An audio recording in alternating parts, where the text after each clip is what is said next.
Hello and welcome to Infamous, the audio podcast. This is Brandon, or Mutilus on Discord. This is Jeremy, still Jeremy, on Discord. Leave it alone. God damn it. I'm sorry I couldn't hear you. I was typing. What happened? Right. Alrighty, so quick announcements. Aaron and Parker decided to elope, so they will be not here this week. In unrelated news, Parker is sick. Are they desagilating each other? Yeah, there are many desagulations. I think Parker has that one, disorder where he, craves negative attention.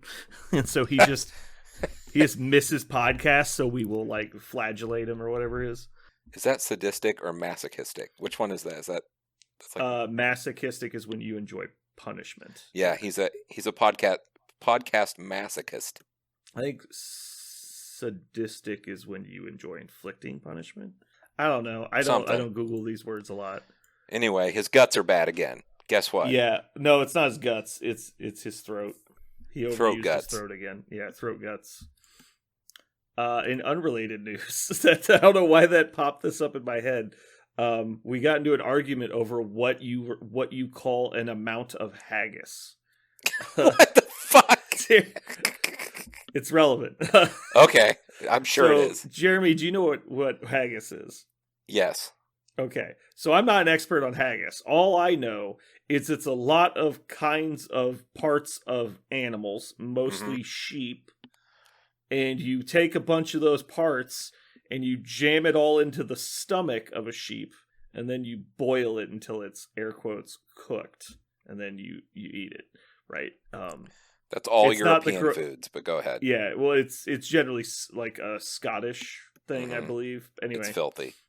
And so we were talking, and someone just says, yeah, I had a loaf of haggis for lunch. And we're like, that's not a thing. Like, the haggis doesn't come in loaves. Bread comes in loaves. He's like, well, I always thought it was a loaf. And I was like, you're Scottish, you should know that it's not a loaf. Like, you could tell me it's called a taxi of haggis, and I would have believed you. But he said loaf, which is obviously wrong. And he's like, I'm pretty sure. Like, I don't think I just made that up. I was like, you 100% made that up. And so we argued about it. I said I would accept a sausage of haggis. I think if I was going to refer to something, I would call it a sausage, because it's put into an intestine, which I would consider, I don't know if technically it is, but I don't know if a stomach is an intestine, but it's part of the intestinal tract. And so you fill that with stuff and then you cook it, and it's kind of like a sausage. So anyway, he looked it up and told me it's referred to as a chieftain of haggis if you have a 1 kilogram amount of haggis. So I don't know, something about intestines brought that up in my head. I had to tell you. I thought for sure it was a murder of haggis. Murder of haggis? Yeah. Yes. Man, yeah. I'll just add that in. Now, I'm supposed to be a cooker. You know, I could cook things. I think it's, I think the alternate, if it's not a kilogram, it's called a depression of haggis. A depression? It's a depression of haggis. Oh my God. It's a sack of guts. Wait, hold on. Hold on, I have to check our stats real quick. Do we have listeners in Scotland? Because I'm going to get murdered. This is not going to go well. They're not coming over. They don't do that. I don't know. There's a track record of them coming here, I think. They kind of defend their land, but they're not coming to. All right. I'll leave it alone. All right. We'll just pretend. We'll fix it in post. I'll just change it to where it says cut it. Yeah. No, I'm not going to cut it. I'm just going to say that you said all this. Oh. Yeah. All right. So moving into some news, we have some news this week. Hey, news! Yes. News. First of all, we had some teasers. We're gonna go easy to chunkiest, and so we had some teasers. They put up another silhouette of some beefy-looking tendrilled creature that had some kind of extra stretch out arms. Due to the post on Twitter, they implied that has something to do with spider people. So at first glance, it looks like maybe a second Doc Ock, but upon closer inspection, the arms were very slender and looked like they had tendrils popping out of them. So we had all guessed Agent Venom because it looks like the tendrils are holding guns, and then the character itself is also holding a larger gun. Survey says the others. show me Agent It was Venom. correct. It Ding, ding, was. ding, ding, ding. Yeah, it was Agent Venom. We had some disagreements over who the female-looking character was. We had several people say Spider-Woman. I said I was hoping it was Scream, and it looked like they just took the silhouette from a perspective where her hair was mostly hidden behind her. But it was indeed Spider-Woman, so good call on that one. I know Parker's not. Yeah, I would say Parker's not here. Like, what the fuck is Spider-Woman? That's why his throat hurts so much. He's just been screaming the entire time since they announced Agent Venom and Spider-Woman. Spider-Woman, I mean, we can read the blurb. I mean, do you want to read the blurb? Not really. Yeah, so she's basically, she was poisoned and dying due to some, like, I don't know, incident that happened with her. So they effectively cryogenically froze her. And then when they woke her up, she was cured of the poison, but she had like the spider powers. So I think it's implied that something to do with the experimentation to cure her had something to do with like spider DNA. And so that's how, or the venom in her body like mutated while she was like in cryogenics. I don't know.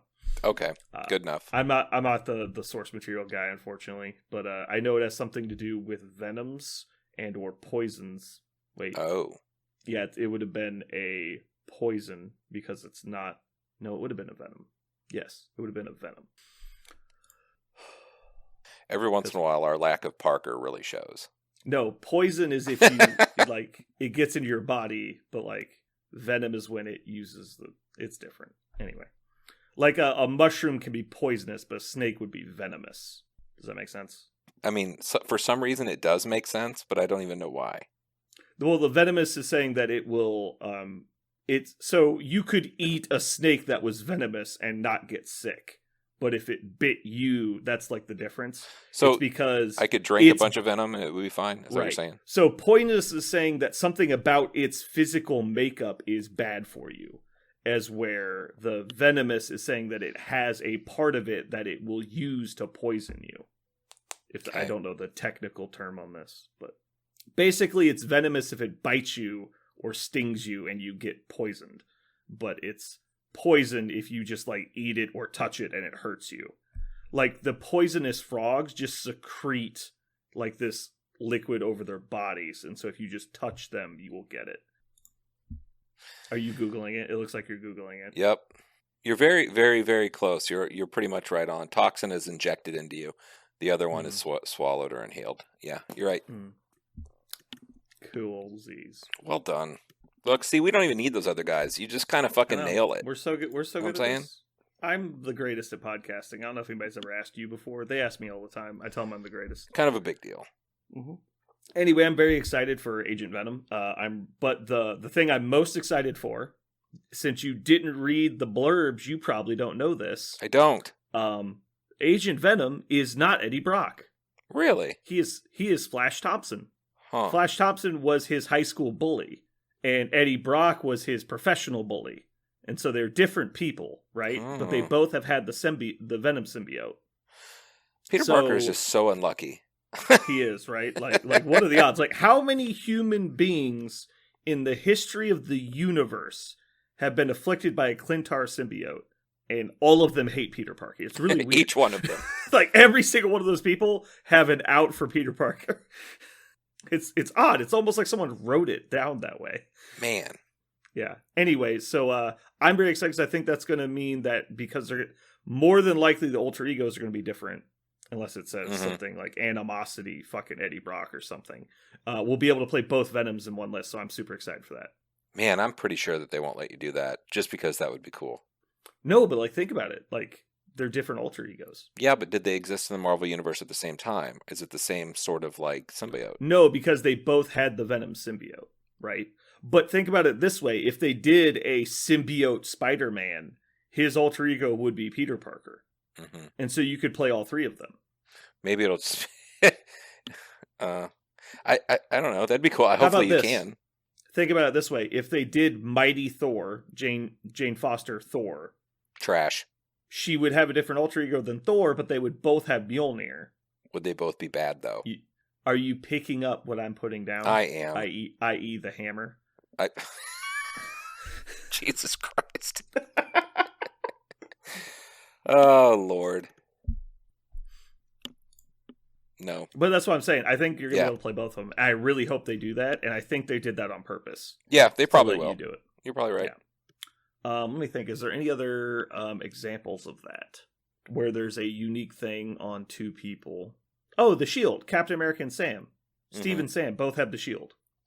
Yeah. But you can play them at the same time. Oh, okay. You can play Nick Good Fury point. Sr. and Jr., even though they never, like between the, like, there literally was, like, time travel in the MCU, let alone the comics. Like, you can make anything happen, right? Anyway, so I'm excited for that. They both look cool. Moving on, we have an affiliation update. This is part of the release for this weekend, which Hooray. is the Blob and Pyro and Weapon X kits. The affiliation update is as follows. Brotherhood of Mutants gains Pyro, the Blob, and Sabretooth Apex Predator. Uncanny X-Men gains Logan the Wolverine. And Weapon X is released with Deadpool, Domino, Honey Badger, X-23, Logan the Wolverine, and Sabretooth Apex Predator. But not the original Sabretooth and Wolverine. Isn't that weird? I think that is weird, actually. So part of it, you could be saying that they're trying to show that this is the characters from earlier in their career when they were part of the Weapon X team. But also at the same time, like, X-23 is on... Like, why are they on X-Men then if they're part of the Weapon X team? Like, that doesn't... Like, it's weird that, like, they're going one way but not the other. It feels like they're actively trying to restrict Weapon X. With them also having one of the only affiliations that requires affiliated characters, not letting you use Logan. Do you think it's possible they're thinking about, okay, let's make these correct before we disassemble Cabal and Avengers? Because I can imagine them to space those out and put those in different things. They're just so huge. I mean, What are you saying? Well, they're keeping them separate because they're trying to make them different instead of being like Cabal or Avengers. I can imagine a Crisis 2.0 where they give us an actual Avengers and Cabal that's different than just having every character in the fucking game in both. So they're kind of like already like ahead of it, saying these So guys you're are just different. saying that they're actively trying to keep the affiliation small? Because Weapon Yes. X wasn't going to be that big even with those two. No, I'm just saying, yes, keep them smaller. Yeah, I think smaller would be better for the game in general. Yeah. There would be more incentive to not play the same people. So here's a question I have for you, and I doubt you'll know this. Can you go ahead and pull up the rule book while we're just chatting? So here's my question. Can you have a leader that is not affiliated with you, as long as that model has a leadership for the affiliation in question, which doesn't currently exist in the game, but is about to? Because are you sure you want to remember the tactics card says, after deployment, choose Laura Kenny or James Logan Hewitt, which is the alter ego on Old Wolverine and New Wolverine, and that character may play this card. They gain the following leadership. I can only imagine that means you can have an unaffiliated character have a leadership for your faction, which is weird. I can't find the fucking rulebook. I'd have to download it again and open it. Okay, I meant mostly use your laptop to go to the website, but I'll just do it for you. There you go. There I go, or there you go. You're saying you're getting it, or I'm getting it? You're getting it. Oh, okay. All right. You know what exactly you're looking for. I'm not even sure how to ask I do that know question. What I'm looking for. So you're saying currently Wolverine could possibly, the Wolverine that's not a member of Original Wolverine. Yeah. So we'll call him Wolverine for the old one and Logan for the new one, since it's Logan the Wolverine. Gotcha. So Wolverine and Logan have the same alter ego, so you can't play them at the same time. Gotcha. This card is played by the alter ego, not by the character name. It's played by James Logan Hewitt. So looking up in the rule book for basically how you choose, I don't think there's anything that says it has to be an affiliated character. In fact, that'd be kind of odd.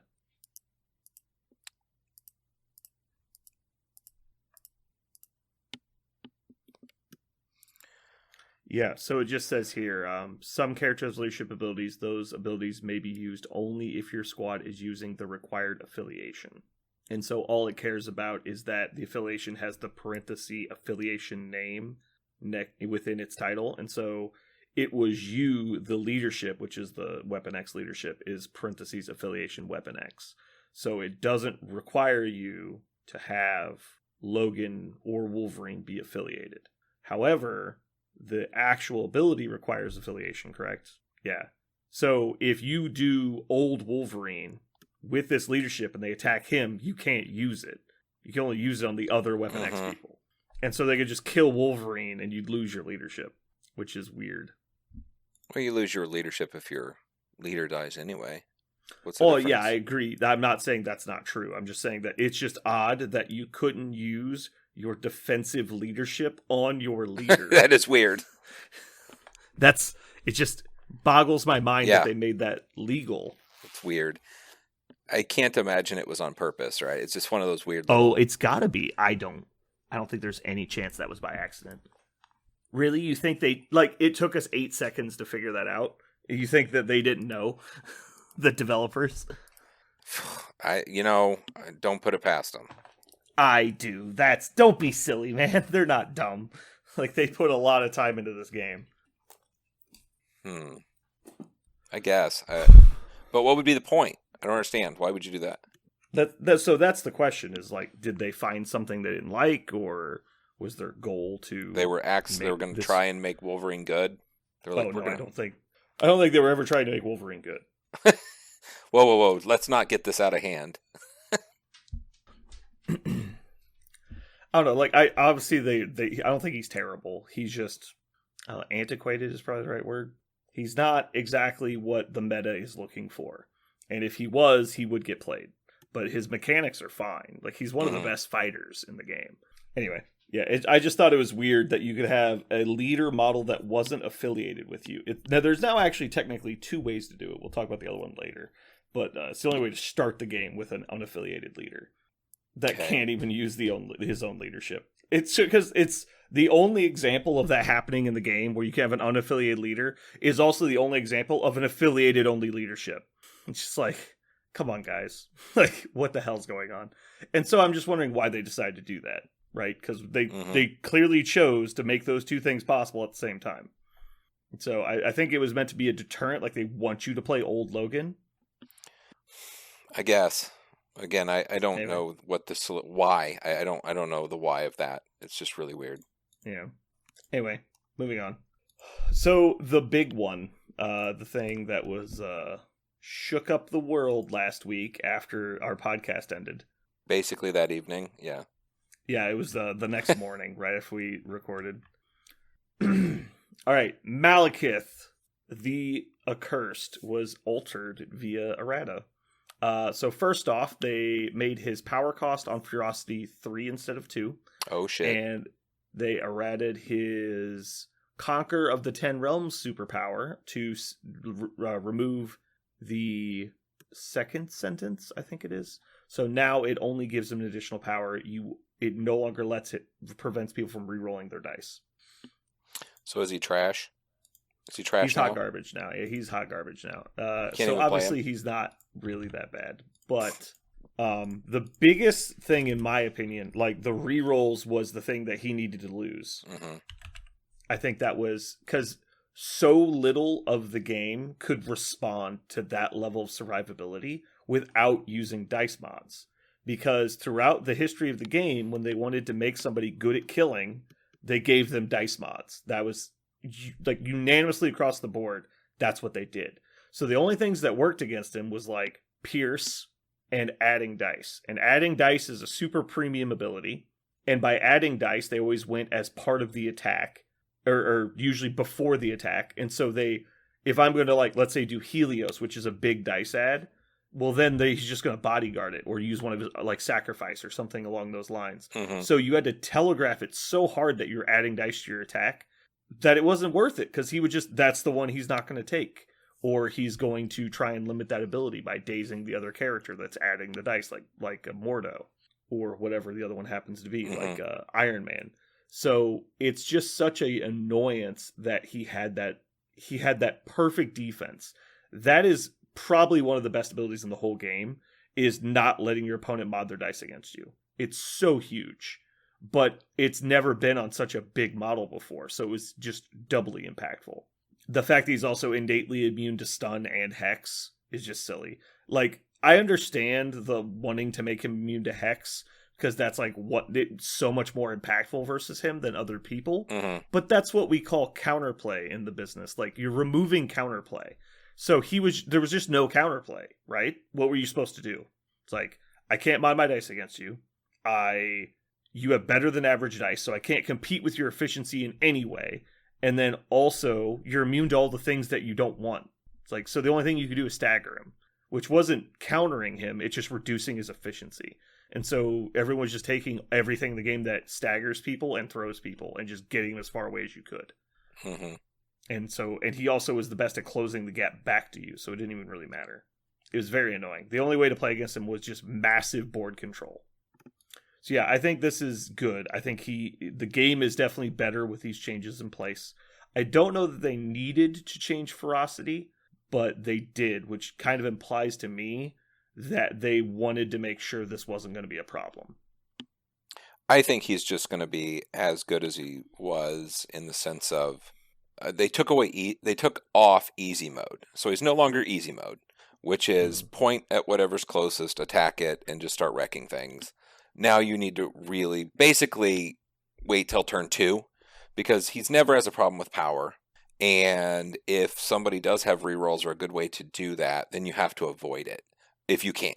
So when I talked to a lot of higher end Malekith players, a lot of them were saying that you don't actually want to charge on turn 1 unless your opponent makes it worth it for you. And so what usually would happen is you're obviously saving Malekith till last to get the most information you possibly can. Mm-hmm. But if you go in Ferocity on turn 1, you don't have any power to explode your crits. So he's just rolling Raw 7 with Pierce, which is really good. But as anyone who's played MCP knows, that is not guaranteed to do anything. For example, in the team tournament, we went into Wong and he took 0 damage. And you just like, well, I guess we lose the game because like you spent the early resources, got nothing for it, and punished yourself for being out of position and naked. And so you just take a bunch of free damage because you're out of position when you could have, in fact, just advanced and beamed somebody, got even more power, powered up again on turn 2, and gone in with like 6 or 7 power. And that could have been way more advantageous. So yeah, I think it's just going to encourage people to play more reserved, but also you're losing a bit of like the super dice trucking people where you can just go in, get lucky on the first roll, and then just keep going, like just keep piling on the advantage. Kind of like Mordo used to do, Modok. Modok used to go in, randomly spike the first roll, and then control the entire game. Because anyone who got within range 4 of him died. And because at that point he had so much power, he would just reroll every die he had and kill you. And then the people he didn't kill, he'd move out of attack range. And it was just like, it was so hard to play against.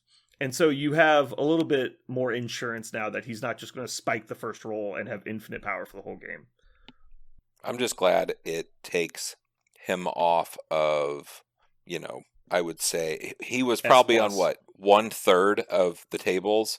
Now he's going to be on like a quarter, if that now. Like, that's fine. I think it's going to be lower than that. I think the only people who are going to play him now are the fanboys, which is fine. Like, you should be allowed to play your favorite model, and it should be competitive. That's fine.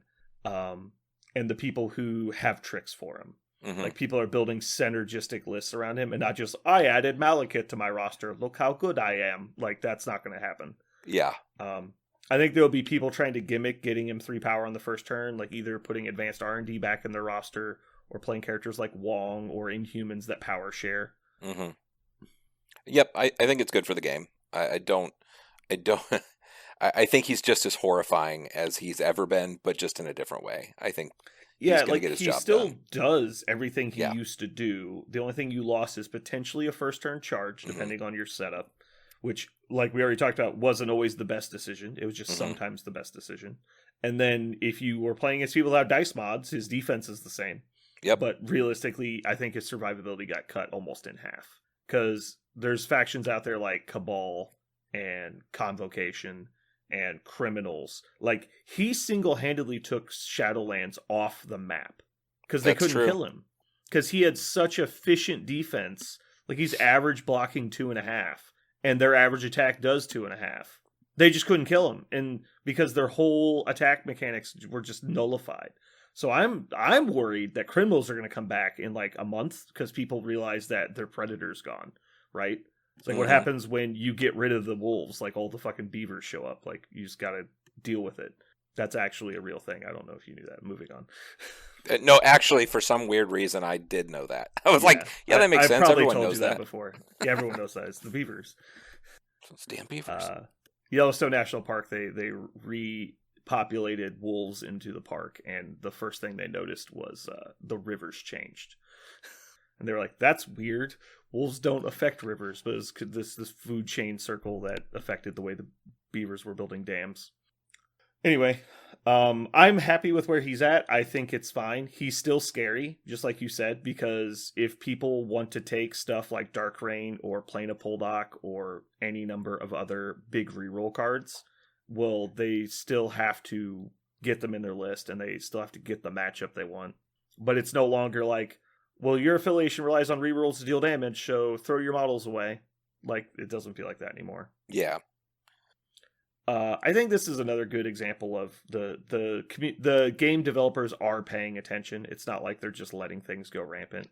And I know that it feels bad when you like play 3 tournaments in a row against Malekith every round, but they clearly are paying attention. They're trying to make sure the game is as fun as it can be. All right, well, that's going to wrap up news. Jeremy, what have you been playing lately? Oh my. I have still been playing Spider Foes and Criminals. Super, super fun. How have you felt with that list since, as Aaron has said, Criminals are unplayably bad? Oh man. I mean, I'm trying to think of something. Worst affiliation in the game, I believe. I'm trying to think of something sarcastic and stupid. No, He said to me in private, he told me not to share this, so I'm going to break a confidence here. Good. He said that Criminals were as bad of affiliation as Blood Bowl is as a game. I know he's been real down on Blood Bowl lately. That I do know. So he's going to kill us. He's going to kill us. I know. Well, then he needs to show the fuck up. That's what happens. I'm going to get a phone call, and he's like, I have a very specific set of skills. Actually, the criminal side of the list is not very fun because it does what it does, and it's the most efficient thing you can possibly do. Criminals have never been fun, so that's zero news. Yeah, no. Efficient and amazing at winning games, yeah, they are. Like, I feel like the last game we played, like you said, I overthought it, and I could have won anyway, even though I was losing, just because I was, the game before that, like, if you had played Criminals, I don't even think I get to play. Like, it would have been an auto win. True. And, in the list I played a few times in the tournament. I didn't get beat in the tournament with it. And like we said, while playing it, it's the most fair, fun list that we've been playing. Like, it's a handful of models that do cool shit. Spider Foes, though, with the reroll of defense, watching people cringe every time they have to reroll that defense die, it's kind of addictive. I don't know if you noticed, but that was part of my psychological warfare. I never flinched when you made me reroll a die. Oh, yeah, sure. That's fine. Yeah. But I know I was pissed every time. Well, see, the problem is when you don't think about it. Like, I knew it was coming, and so I was ready every time. I was still mad, but I wouldn't show that I was mad. And so I was like, maybe he'll forget. If I quit making a big deal about it, maybe he'll forget. And you forgot many times, let me tell you. You forgot to have me reroll a successful block at least 4 times. Probably. Mm-hmm. Or I was waiting for something bigger and it never happened, or I don't know, whatever. On your move and attack, there's always something bigger coming. I didn't whatever. You definitely forgot. Mm-hmm. All right, why don't you tell them about your stupid list? Well, I can't because we have to do Parker first. Oh, yeah. Go ahead. Parker's going to phone in and tell us about what he's been playing lately. Oh. Hi, I'm Parker, and I've been playing all kinds of dumb stuff because I can't stick to one list at a time. That's Parker. Like, he trades every time he plays a game. It's a whole new list and affiliation he's never played before. And he plays one game versus somebody who has practiced their list and goes, God, I just can't win with these. Switches affiliation. Oh, man. I'm like, what are you doing? Listen, so I just looked it up on Wikipedia. What does Parker play and how does he play? So it says here specifically, I'm trying to do things that are different and interesting and fun. I am having no fun. I will immediately switch back to Guardians of the Galaxy. Rinse and repeat. In fairness, I don't think he went back to Guardians. He went back to Guardians because of what we talked about on the last cast. he said it was really interesting and he wanted to try the combos that we talked about. Yeah. And then immediately jumped ship to Web Warriors. Oh God, that's true. And played 2 games, got annihilated, and immediately switched to Shield because he's like, well, Shield won't let me down. I'll win games with Shield. And then he immediately lost all of his games with Shield. He's like, all right, I guess I'm going to play Inhumans again. Oh no. Did you force him back into Inhumans? I don't think so. I definitely beat him though. Anyway, what has Aaron been playing? Has he even played lately? He actually hasn't played in a while. He's been playing a lot of his Blood Bowls. His Bull Bloods? Yeah. Mm-hmm. Yeah, I can't remember the last thing I saw him playing. Yeah, honestly, it's been a while since he's played. I know I can remember it if I think about it, but I don't know that I want to spend the time. Oh no, he was playing Shield, right? He was playing Shield also. Oh, no, he was playing X-Men Red. X-Men with Red Skull. That's what he was playing last.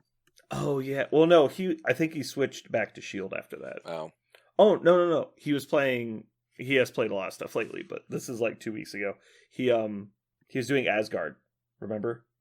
That is facts. Yes. Yeah, he was doing Asgard most recently. Asgard, I can't remember what the rest of his list was though. Was it Shield? Like, damn it, I can't remember what the rest of his list was. I want to say it was Shield. It could be. Yeah, because he had like Eye in the Sky and Trickster going, and it was super annoying. Anyway, I don't know. Moving on. The fact remains, grunts are stupid and fuck themselves. Grunts are stupid and go fuck themselves.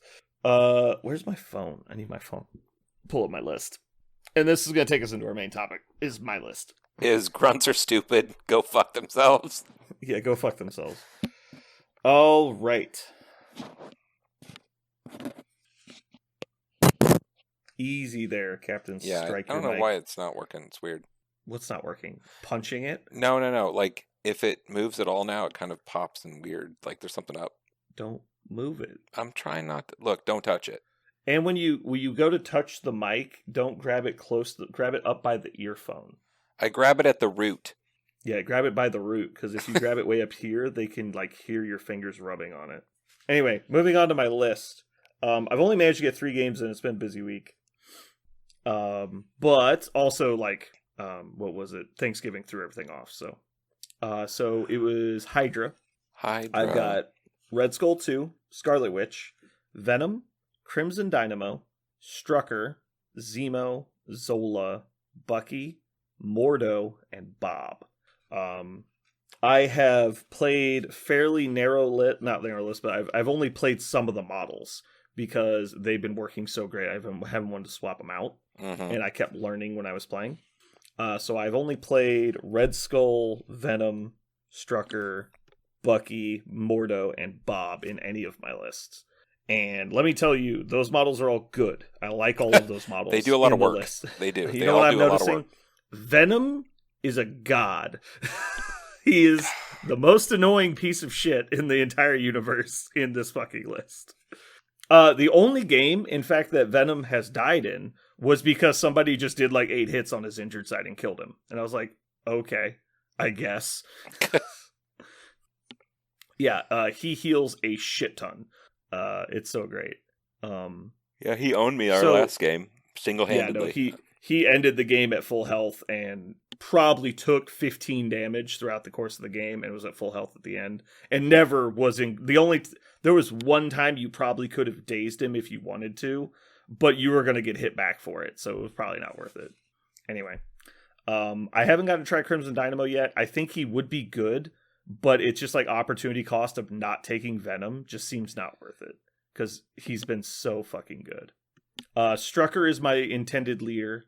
Red Skull is good, obviously.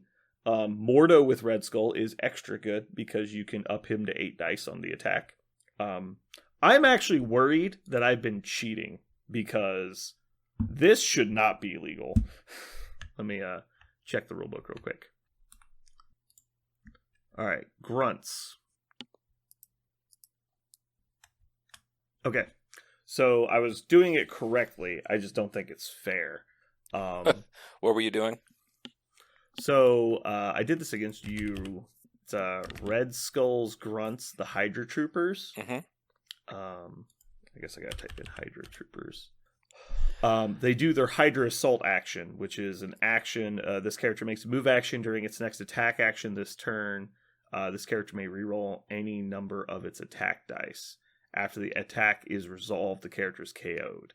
So you do the Hydra Assault and you shoot somebody, and then Mordo buffs the attack with Ferocity of Sidorak. So it goes up to a 6-die attack that gets full rerolls, which is awesome. It does so much damage. And then they die, but like, who cares, right? So if they come into play, they can't do that, right? Right. They can only do it if they started in play. Okay, so on that turn, yeah. The trick is make sure you always kill them sons of bitches. Well, sure, but you can just do it on the first turn because they have range 4. So Mordo activates, he can advance and gain 2 power because he's Master of the Occult. And then on your next turn, you activate Red Skull, and they do their move. So they move short plus medium plus range 4, 6 dice with full rerolls into somebody. And at that point, you can also pretty much guarantee their next Destructor. So it's 6 dice with full rerolls and an extra reroll. So, and I was just throwing dice at the store, screwing around. It averages like 5.5 damage. It's freaking silly. Yeah, I was wondering if the linchpin in that list isn't Mordo. Like, you were able to like take mediocre attacks and he's just so good. Yeah, you just nuke everybody. He's so good. Like, and the other fun thing is like you just always have power, right? And so there's stuff you can do that you really shouldn't be able to do. And a lot of it goes down to the leadership because the 1 damage every time you use it is usually a big deterrent. But you do it on like Venom, right? So Venom just like walks up and throws an attack at somebody. And you do Ferocity of Sidorak. So it goes up to a 7-die attack. They can't mod their defense dice. If you're next Destructor, you get a reroll. So it's 7 dice with a reroll against no mods. You take a damage after the attack is resolved. Then you apply bleed to them with his attack, remove the damage. You didn't take any damage. You applied bleed in a 7-die attack. Like, it's nuts. It does so much damage. That's interesting. Yeah, you were doing a lot of work with that list. I was surprised. Yeah. Let's see. Other fun things I've done in my games played. So these are just random one-shots. My first game I played. So the very first game I played, we did Red Skull played Occult Research on turn 5 against Spider Foes. He staggered himself, my Bucky, and my Strucker, and the enemy Craven and the enemy Lizard. That was in the power phase. Then Green Goblin activates first, KOs Red Skull, triggers I've Got Your Back, and Bucky shoots Green Goblin and gives him the stagger token on Bucky, which was hilarious. So you can like forcibly transfer stagger. It also works on Venom. If you play that and they attack Red Skull, you can Lethal Protector, make them attack Venom, then Venom summoning snacks them back, hits them for damage, bleed, and stagger, and heals 1. It's fucking great. It's pretty interesting. It's awesome. Especially on Researcher. It's great. It's so funny. Let's see. Other cool things that happen that people say will never happen. I am 100% for playing World Domination in every game I've played. You have been pretty successful on that one. Yeah. And 2 of those games, or one of those games was 2 of those games were really against Sinister Traps as well, which is supposed to stop it, but it only slows it down. It's been awesome. Bucky getting to shoot people out of turn with Strucker rerolls is just awesome. It's so good. Bucky becomes a nightmare in late game because he just hops around on opposite sides of Strucker with his Hydra tactics. So you'll like hop over him, Red Fury, and just throw a shit ton of dice at the board. And then you can do Mordo pumping his damage constantly because he's like, okay, I'll just roll 6 dice rapid fire with a reroll. And so you're triggering bleed so often that he's not taking any damage for it. It's so great. And then having the grunts around for extra contesting models makes it really difficult for people to like outscore you on points. Like, you're going to lose the early game on points because you don't have a lot of control, but you fight so hard that they just run out of gas against you because your models are constantly healing and applying negative effects to the enemy. Also, the missions, the what I was expecting, which was my opponent, or I score the Mayor Fisk or Terrigen. They dump the tokens on me, and I just attack you and give them back to you. It's so annoying. It's really fun. Bucky being able to heal himself during his turn is pretty annoying. Mm-hmm.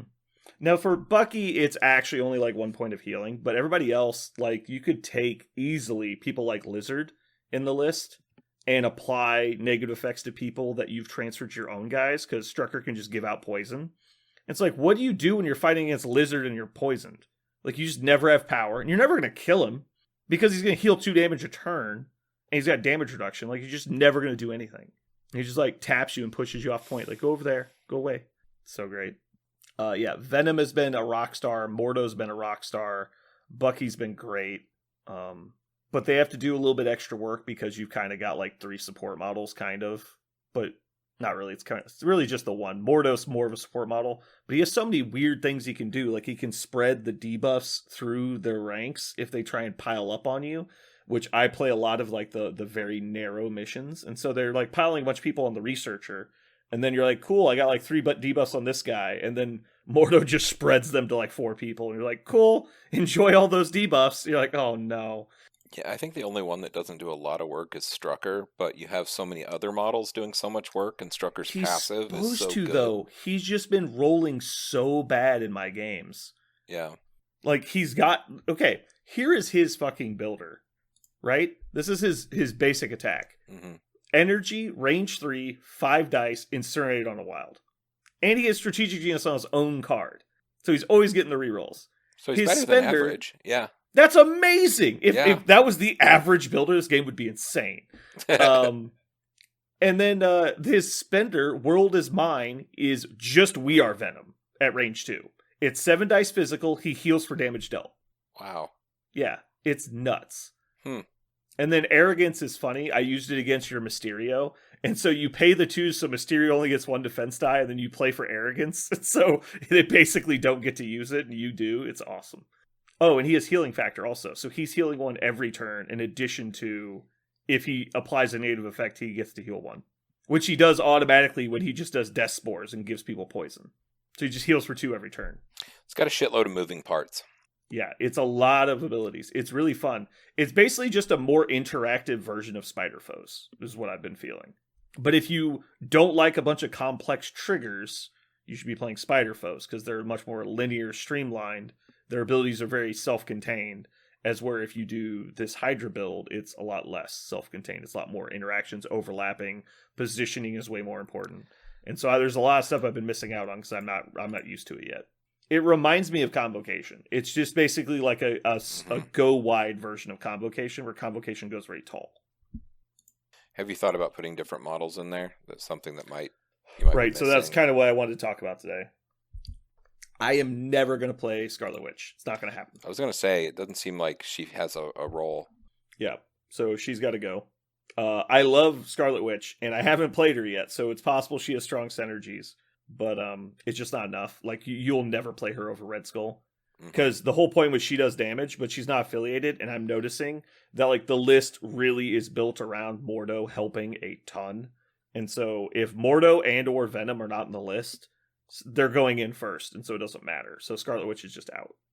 Which also cuts 2 of our tactics cards, which is Whims of Chaos and No More Mutants, which I like, obviously, both of them, but it's just not enough. I am happy with Zemo and Zola, despite not playing them yet, because I've like played the games enough to go that these guys would have been good in these games. I just haven't had a reason to play them. Crimson Dynamo I almost put on the table once, because there are point totals where you can't really justify a 5-pointer, but you can justify an extra 4. And I kind of like the concept of shocking a bunch of people in a list where I get to move effects around. And obviously the extra defense is great. Every point he heals is a mess as well. Yeah, exactly. Yeah, so he's 6 hit points with DR, good defensive stats, and he can reroll enemy attack dice, which is great. So who are we putting in instead? Like, just to add to the obnoxiousness, because trying to get your guys is really crazy hard, but I still think there's a place for what is he? Luke Cage. He's a 3-pointer. I think he gives stun, doesn't he? Can he stun things? He staggers on double wild. That's not great, but it's very bad, in fact. I don't know. If we were going to go for a bodyguard, I don't know that I'd be going for Luke. I don't know that there's anyone better, but... So what have you been thinking about? I can't think. I haven't even used the models in the list yet. So Yeah, you're like these Like- are fine. so something tells me Omega Red would be good. Like he has healing on his attack.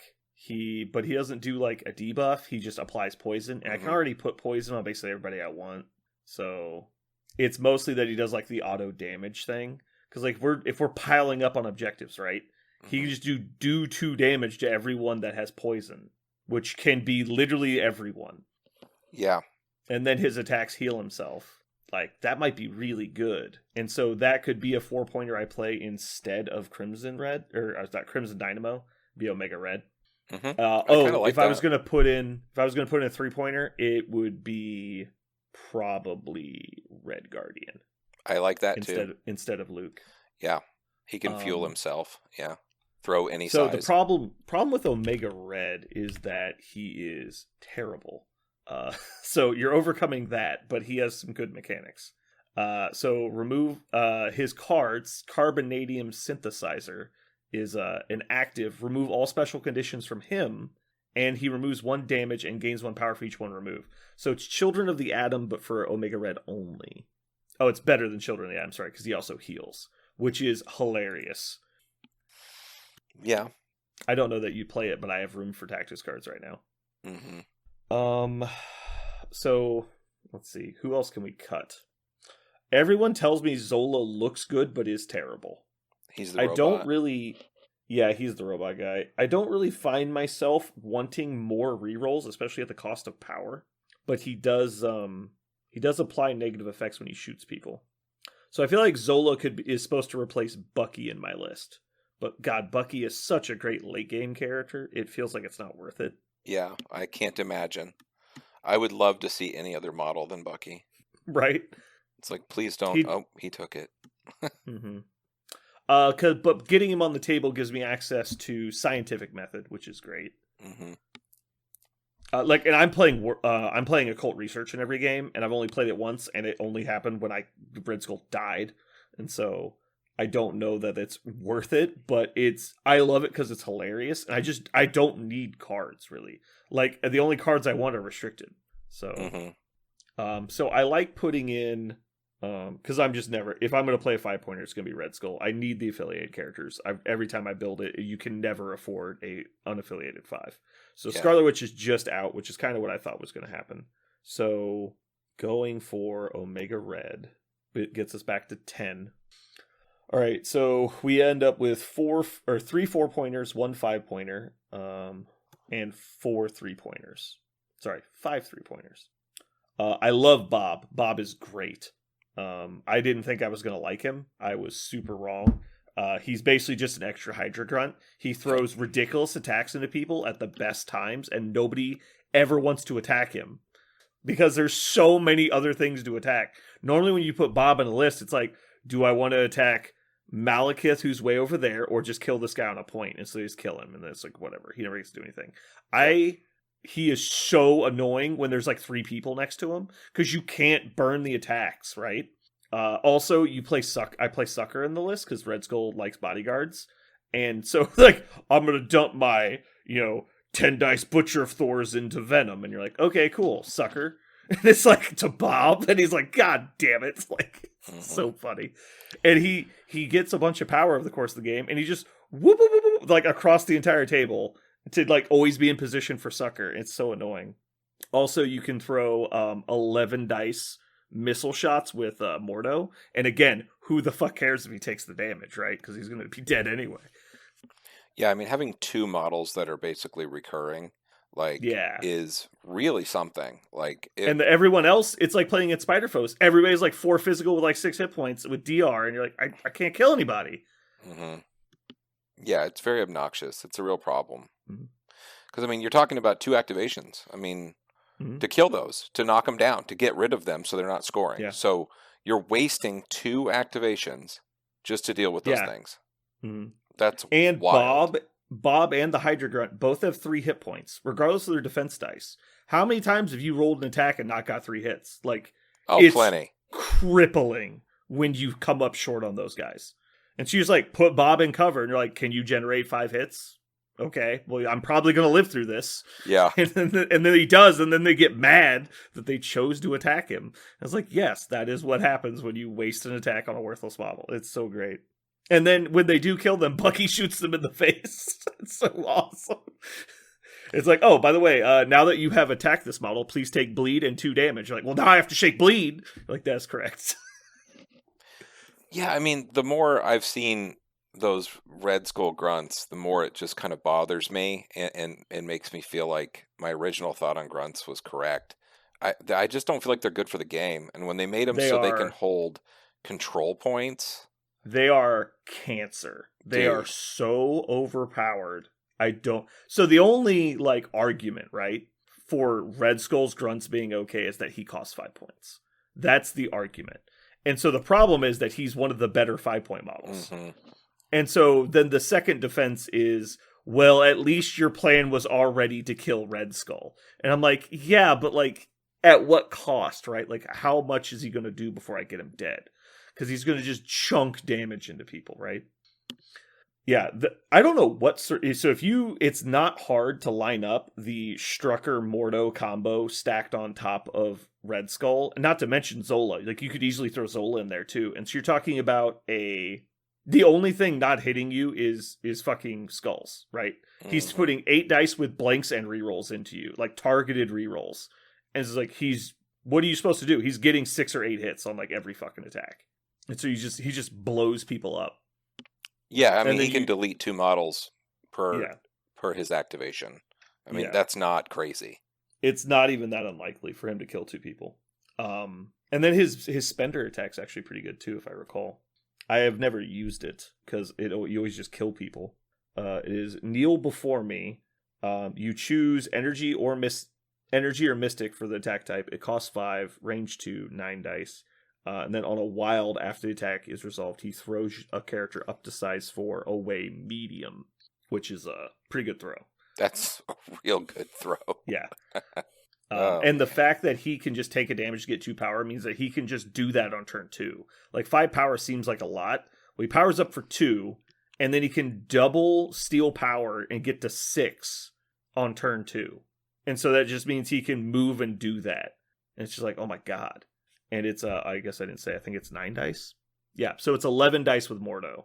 That's too many dice. It's a lot of dice. And it's like almost objectively the wrong decision. Like, because you can just like, I'll just do my gainer attack and do more damage. Yeah.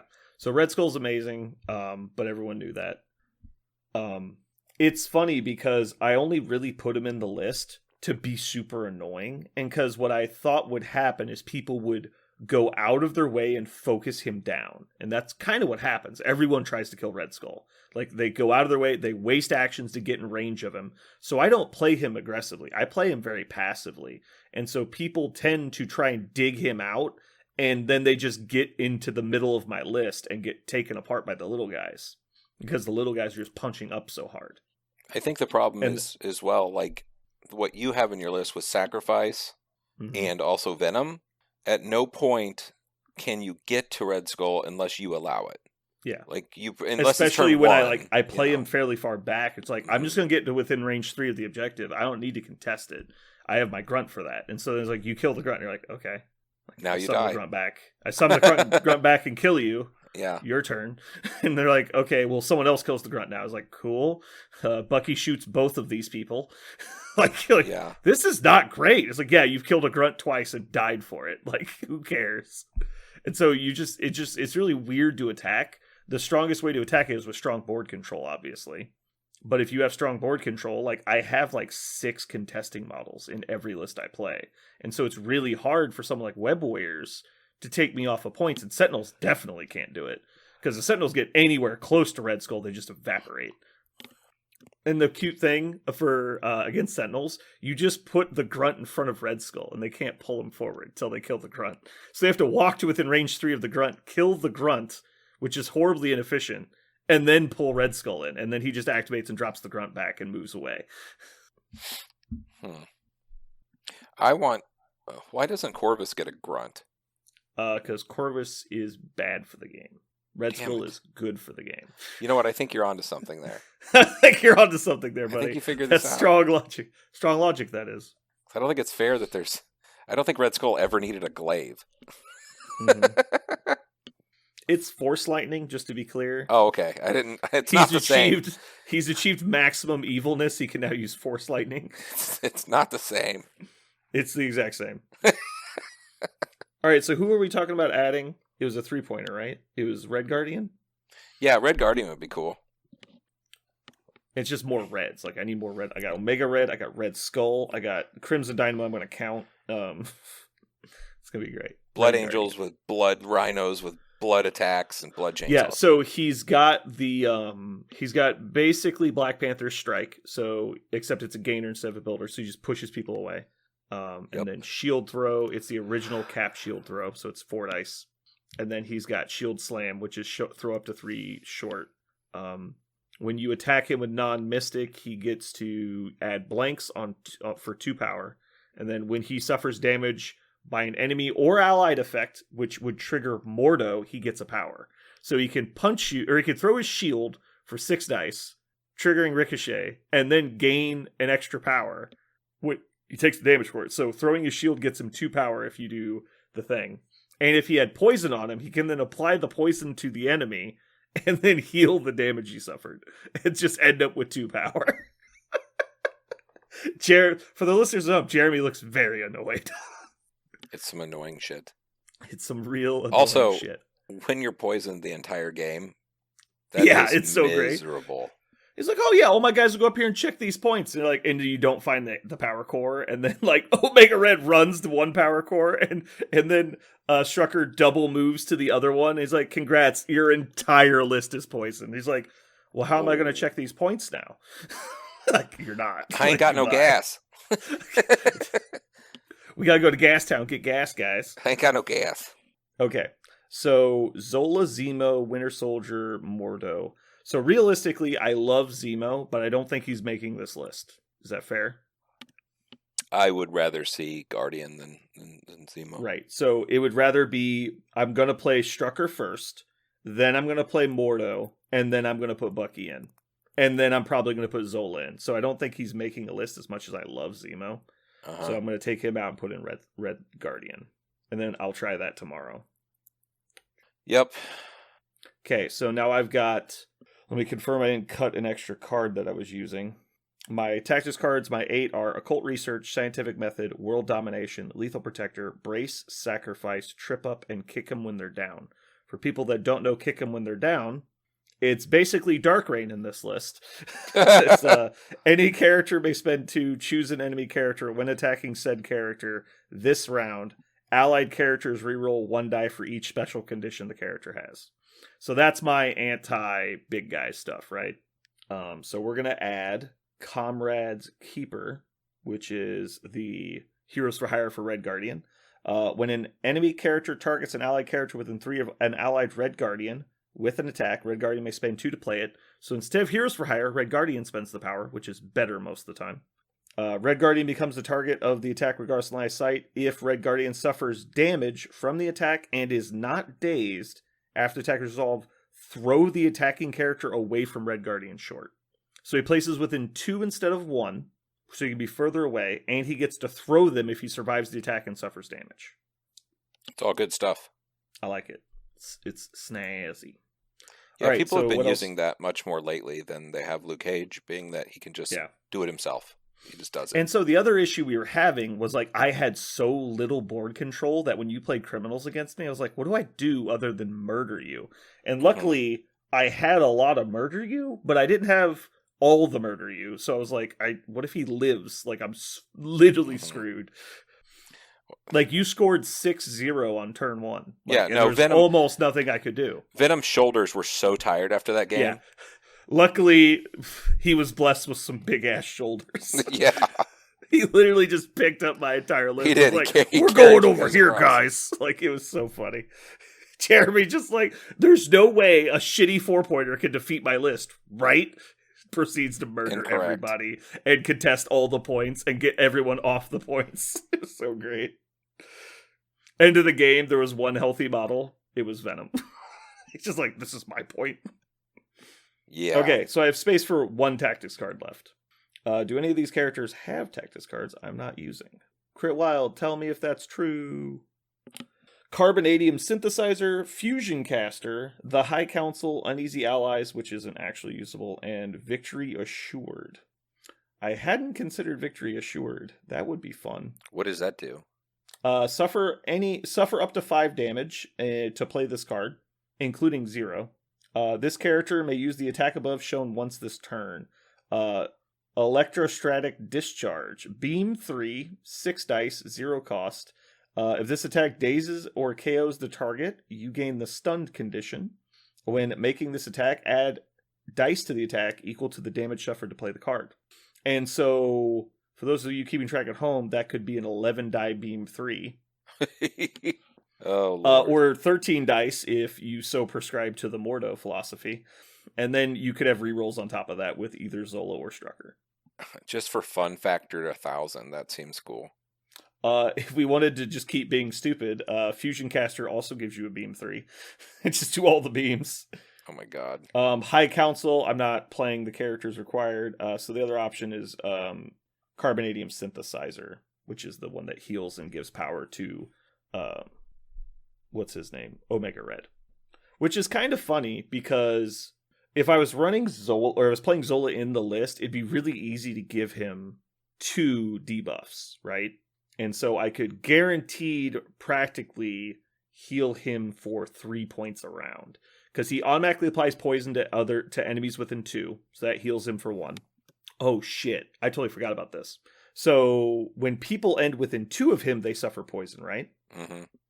Strucker's leadership says, you're going to love this. This is your favorite thing. Once per turn, when an enemy character gains a special condition, the allied that's caused that condition can remove a damage. So if you just end within 2 of Omega Red, he heals 1. God. That's going to happen so many times. Oh and people God. will be like, wait, what? It's going to be so That's fine. good. You have an entire list that you have to one-shot every model. Like, that's all you get. One shot. You get one try. Jeremy's like this jaded war veteran. He's like, just one shot him. You got to one shot him. All right. So what are we playing? Do you think Synthesizer has any value? It feels like he's going to heal so much it doesn't matter. No, I don't think so. He's technically not immune to poison, which is... Actually, let me double check before I just say that. Yeah, but that's better than not, because he can give it to other people. He and heal is more. immune to poison. I take that back. Oh, he cannot be there you go. poisoned. So you'd have to give him another effect, which is actually annoying, because there's not a lot that I can automatically give him without playing Zola. It's probably fine. All right, so now I know he's immune to poison. I'm not going to play Synthesizers, though. So other generic cards... I think you need Recal. You think so? You throw such buckets of dice, like... I don't have the power, generally, is what I've been feeling. Yeah. But I like where your true. head's at. You know what, though? If I had, like, Books of Truth available, I would 100% play Books of Truth. Because I have a lot of, like, reroll attacks, and the skulls kill me. That's true.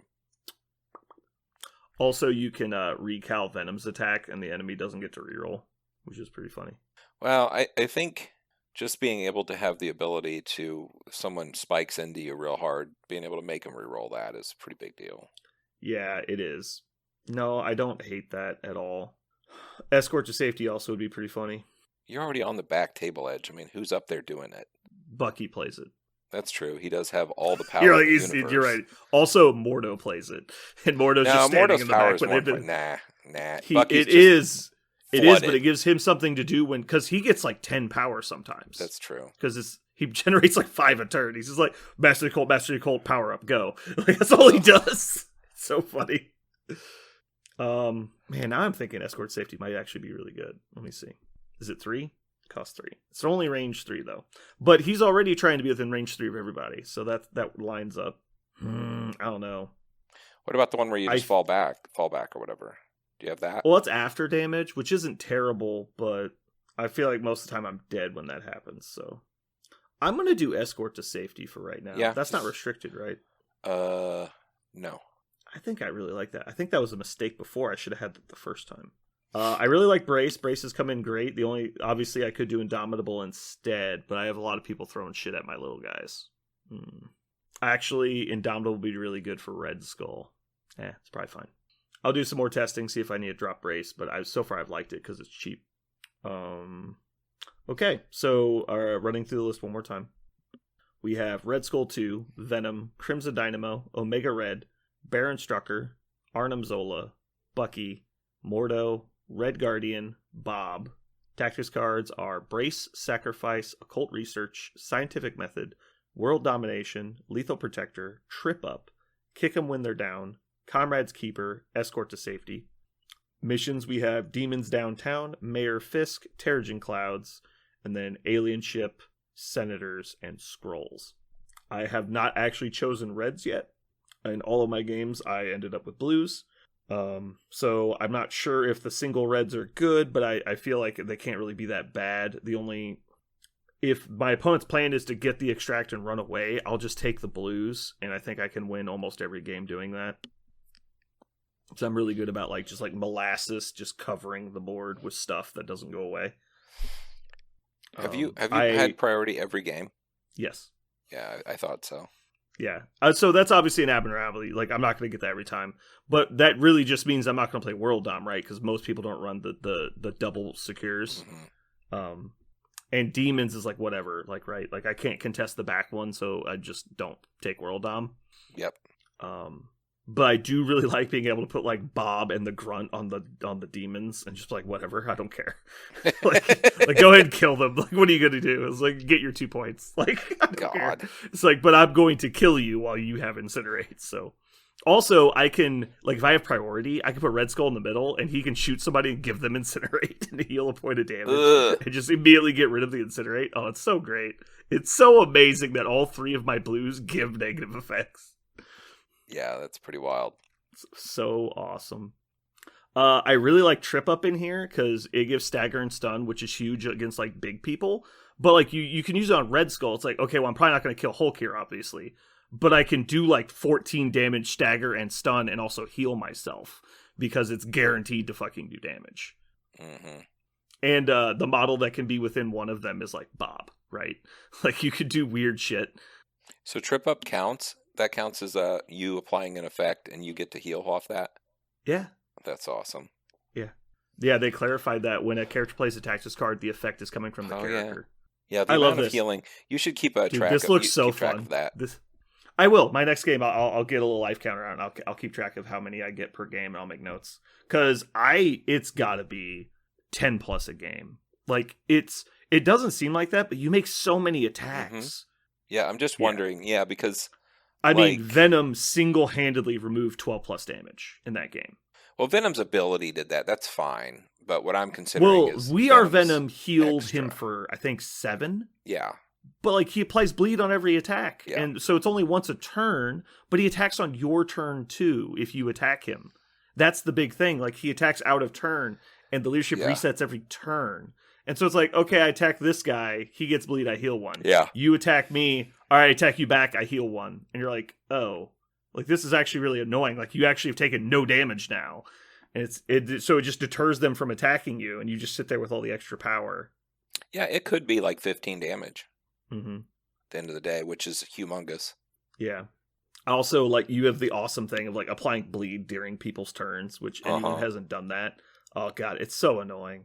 The thing I really like is this list is just fun to play because it's super corny and cheesy. All the abilities are world domination, blah blah blah. It's all the super villain talk. It's very cartoon. Yeah, it's so great. I love it, and it's a fun list to play. I want to play those grindy, gritty lists that just kind of eke out wins because they're just gonna get in there and fight harder than you.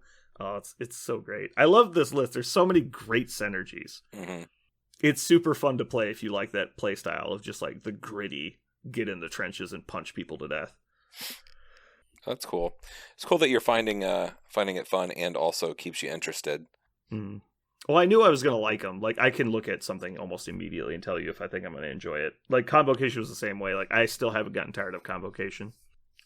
I was ready for a list change, though. I played that same list for a long time, so I was going to try and sprinkle in some new stuff. Ghost Rider's fun. Oh, Parker tried to, like, he played Ghost Rider against me, and he's always like, oh, Ghost Rider's so good. He's like, yeah, he's amazing.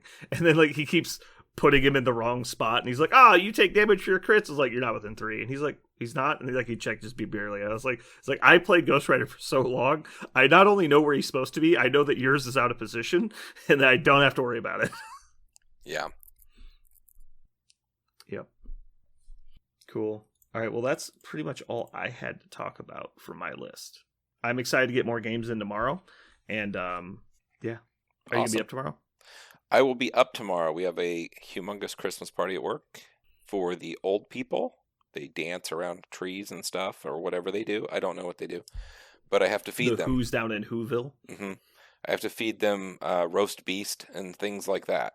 So I will be in probably about 8 o'clock. You know what scared me when I like took a second to think about it the other day is LVO is only like 5 weeks away. Mm-hmm. It's not that long. Yep. Oh, I am not ready. Not ready for a trip, or just not prepared to be gaming that much?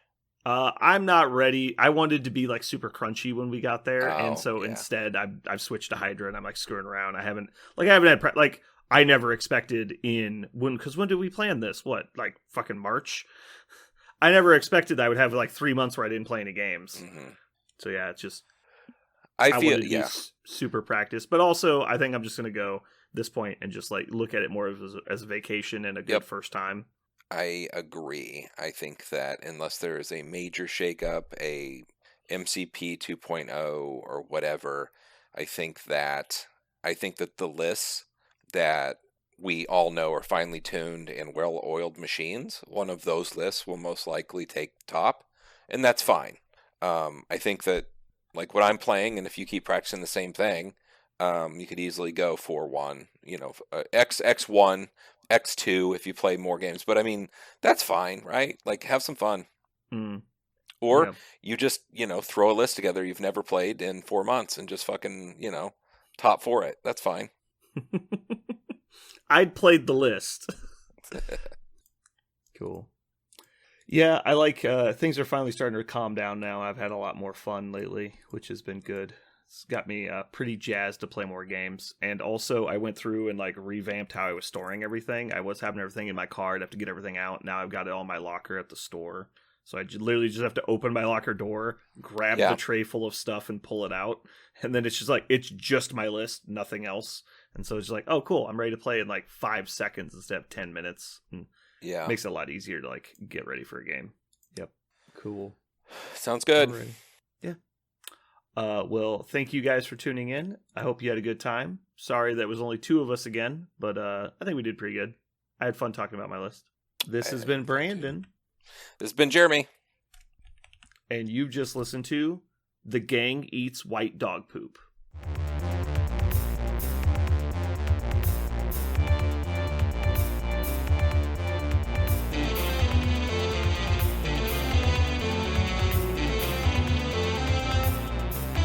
So what are we going to call this thing? I got it. Okay. Incredible, new, fantastic, astonishing, mighty, original, uncanny, sensational podcast. I'm just going to put down infamous.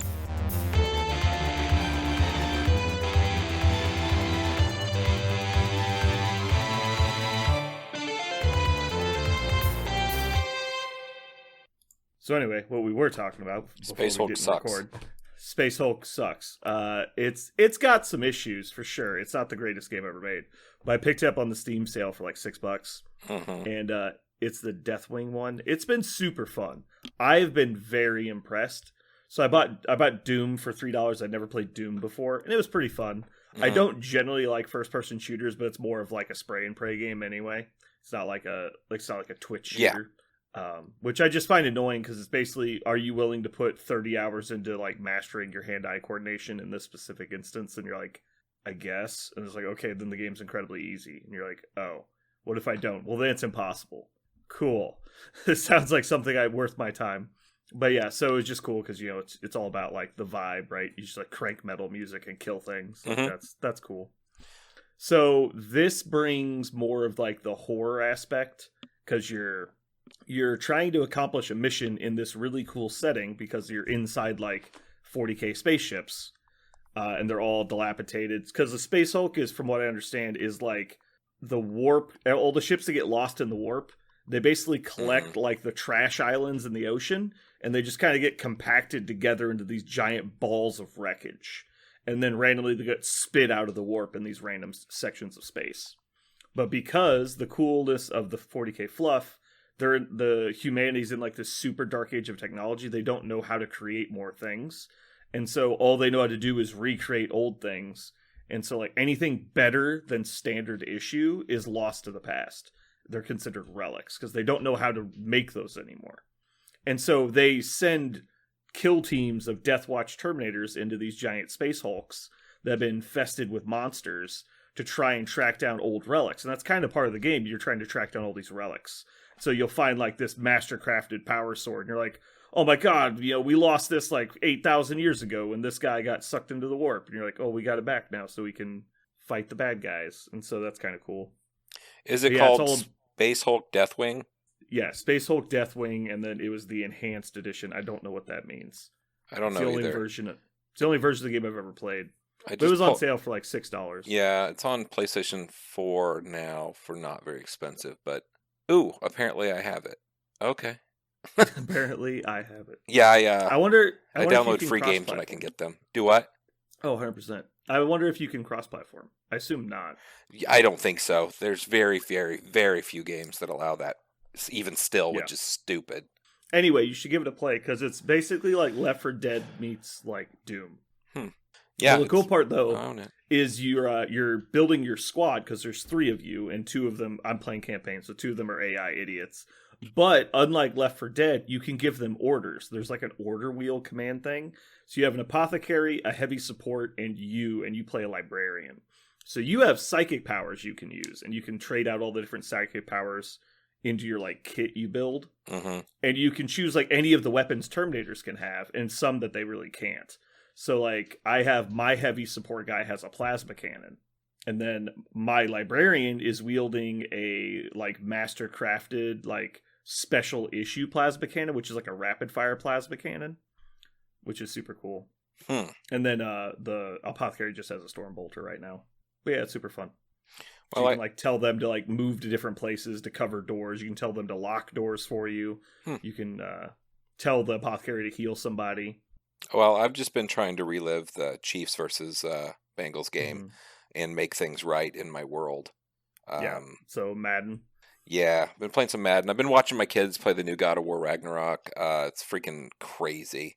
The graphics and stuff are just insane. It's a beautiful game. We're not allowed to talk about Blood Bowl either. Aaron told us not. We can't talk about that. Well, I think he said something about like he has to be able to be here to defend it if we're going to knock on Blood Bowl. Gotcha. I just want to say, I wasn't saying that Blood Bowl was bad. I was saying that Blood Bowl was exceptionally bad. I was going to say, you didn't say it was bad. You said it was the worst. I gave it praises. I like Blood Bowl. I think it's a good game. You were like, it's a good game for stupid people. But, like, yeah, for really dumb people that like can't That's understand. a nice hat for like, you, though.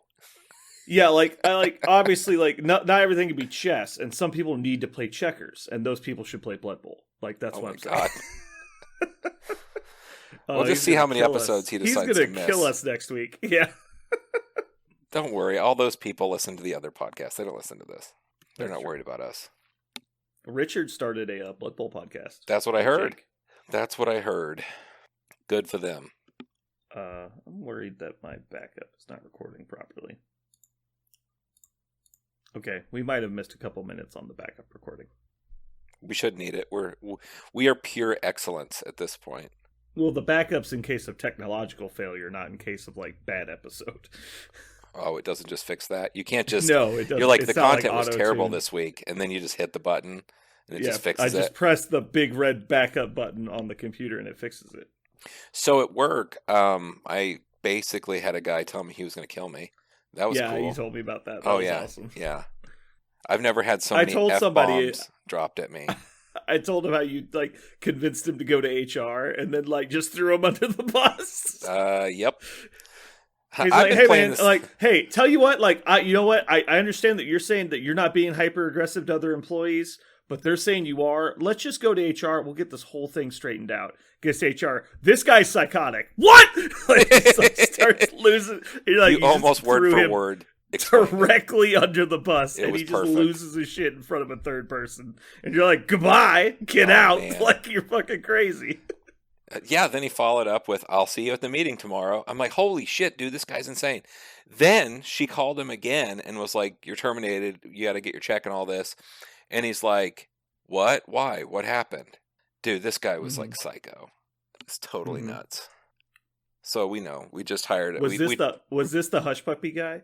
Oh, no. The Not Hush the Puppy person guy. not the guy that made the Hush Puppies as the joke. Oh, no. That guy didn't want to work for me.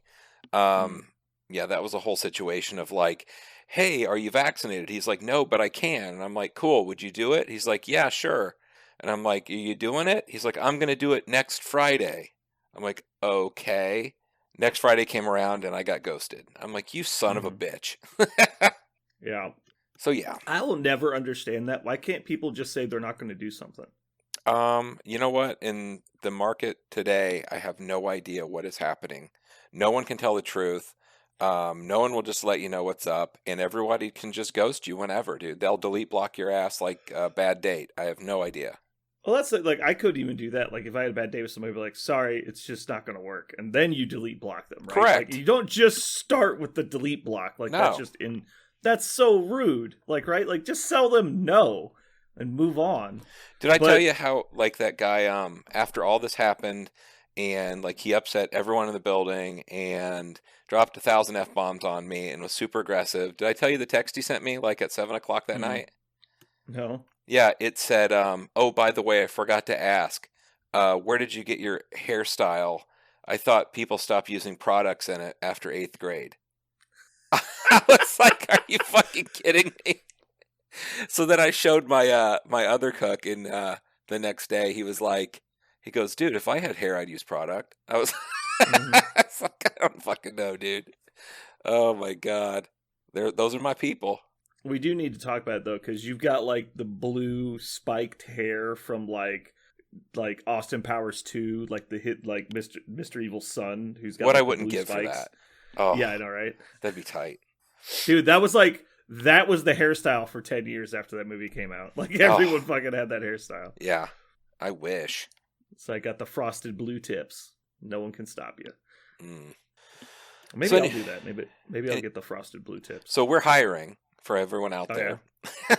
Or I'll just replace everybody with an army of robots that don't do anything. I was gonna say, was that a solicitation for me? Because I'm not really looking for a job right at the sorry. moment. All right. Drop by the Geekery, fill out an application. Please don't. Please. Everyone call at once. Don't get me wrong. I like having good employees apply for the business, but I don't get a lot of those. So I'm not actually looking at the moment. Number 1, can I bring my kids? It's the ones that are great are like they're on their way to walk to apply to like the grocery store down the street, and they just walk in every business on their way to the grocery store because they don't want to work at a grocery store. And so they come in as like, "Are you guys hiring?" It's like, well, not specifically, but like, do you have experience in the gaming industry? It's like, no. Do you have experience with retail? No. I see a job. All right, well, we'll let you know. Just like, bye. Like, what the fuck were you thinking? Like. Well, I mean, you're probably one of the only places that isn't like, yes, we're hiring. Apply online. Start Apply right now. Online. Yeah. Can you start yesterday? Dude, I was for like 2 months. I was like, will you work here? Like, I was like, just pointing at you like, will you work here? It's a great job. You just got to listen to me yell at you for 3 hours a day. I mean, you can get paid for that, or just go to the Geekery. You can get that for free. Bonus. Yeah, so the world is all about Christmas right now, and food and beverage people are getting destroyed all across the nation. Yeah. Like, the hate is strong. If you watch any shows, now that I took you off my HBO account, you're fucked, huh? No, I watched pretty much everything I wanted to see on there. Yeah, that's how I felt about it. Also, if there's something I really want to watch, I'm going to watch it. You'll find it. If it's what it's on. Yeah, like... Yeah. I don't know if people are aware, but the internet is still a thing that exists. Dude, I'm a little freaked out. Like, I canceled Hulu, and I also canceled HBO, and I feel like my world hasn't changed a bit, and I want all my money back. Yeah, I know, right?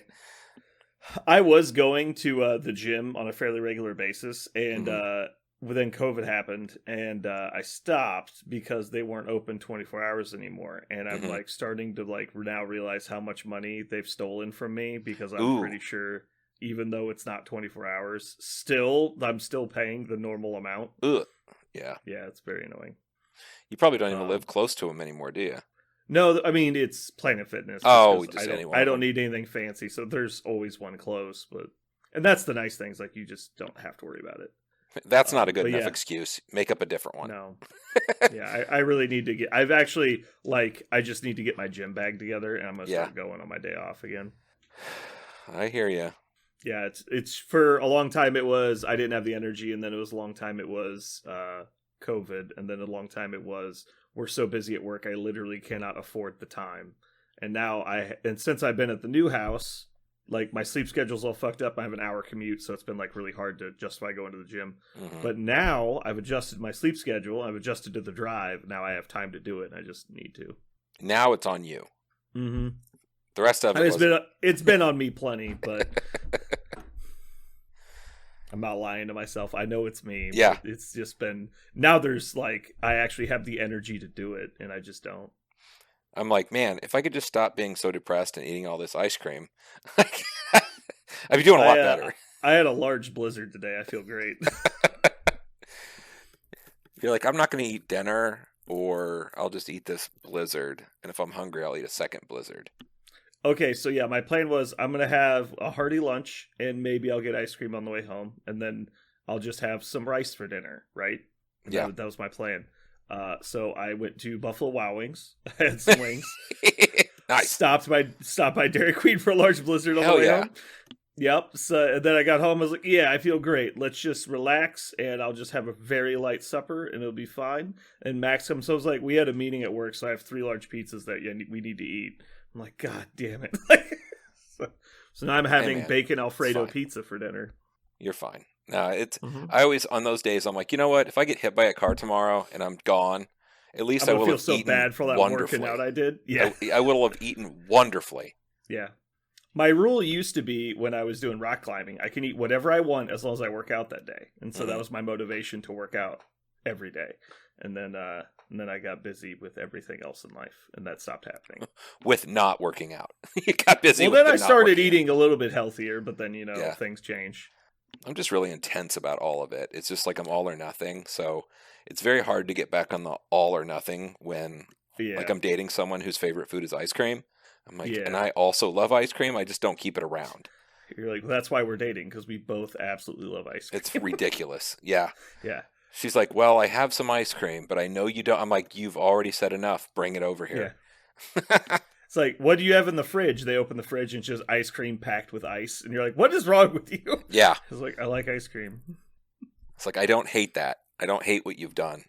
When I was in college in Oklahoma, we went out for milkshakes. We got 32-ounce milkshakes from Brahms. Oh my 'Cause they God. make 32-ounce milkshakes. We got back. We were doing some studying, me and a friend that actually lives in KC.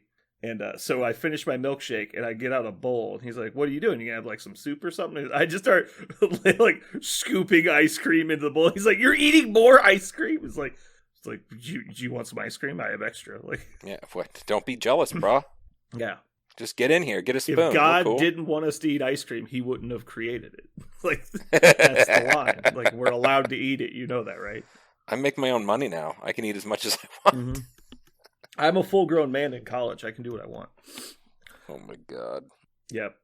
I am somewhat shocked I don't weigh 400 pounds. Like, with my actual diet. Like, my diet would stagger people. Well, what's going to happen is once you crack into your 40s, that shit Mhm. catches up to you like a fucking... Well, I definitely have put on, like, 20 pounds Oh, since man. I turned 30, so... 40's way worse. Like, this is way worse. Oh, I'm sure. It's so hard to get the weight off now. It used to be like I could focus on it and be like, I'll diet for a month and get back down, you know. Now it's all, my body's like, nah, we really like it. I'm like, are you serious? Mhm. Please stop. I've been so lazy about exercise my entire life because I build muscle incredibly fast. So if I actually go to the gym, there's a noticeable difference after less than a month. Mhm. And I was like, I'm like, I could do this whenever I want that. And I just quit going. So it no longer feels like something I have to do. And I Yeah. lose all motivation. It's also hard when you don't have somebody to go with. Like, it's so much nicer when like you get a Mhm. plan with someone else and you're like keep each other kind of honest about it. Yeah.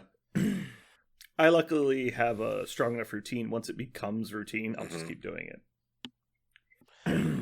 Did you get some dice? Did you order your dice? Oh, I did not. I need to actually check, see if that person messaged me back. I'm really bad about checking my account. And yeah, he messaged me. So you're trying to get a whole batch? I'm a assuming I bunch? do, depending on the quality.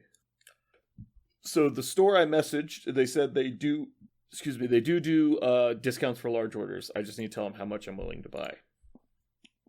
So I'll do that tomorrow. Cool. Did I miss any news? Are you in the document? You're not. I looked at it. Okay. I have not looked at it last second here. Those are the things that I know. Okay. It's very conveniently Malekith was fucking changed the next day. Yeah. It was like 12 hours from when we recorded. They released the changes. Well, it's crazy with this stuff though because they're not. I wanted to do a meme or whatever that had the Dave Chappelle character, the crackhead or whatever, that was like, Mhm. "Do you have any more of those missions?" You Tyrone, know, like after yeah. they released that information. Mhm. Got any more of them missions? I'm like, I want some missions. I don't really care about any of this other stuff. Like, I want them just to be done with this, move forward with the game. Like, let's go. Mhm. Because it's fine. They just need to do it. And I mean, I'm not even on the hate train for it. Like, I think it's fine. I don't hate where it's at. Like, Yeah, I don't think it's that bad. I mean, if all they need to do is release, like, I don't know, 2 of each to replace the ones they killed, and I'd be okay. It's fine. Yeah, we need like 3 more extracts. And I think at least 1 more secure. Sure. I think if they had all the same number of shapes and like several for each number or each point cost, it's fine. It's not that big of a deal. I think the issue we have right now is the earlier missions. I think we're all pretty much fine, but Mhm. the later missions were all skewed one way or the other. And so we have a lot of like the difference between a secure mission is crazy. Like the Yes. difference between demons and scoundrels is like a world apart. Absolutely. It's so different. Yeah. And like the was it researcher and cubes, like you literally couldn't print a more different set of No. missions, and they're like 1 point different, and they're Mhm. both extracts. Like it's insane. And so they just swing the game so hard because I think they're too far apart.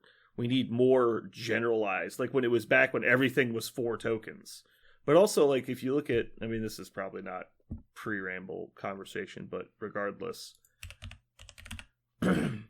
looking at extracts, we've got 1, just confirming, we have 1 symmetrical or 1 even numbered extraction mission. It's just Worthy. It's the only one with an even number of tokens.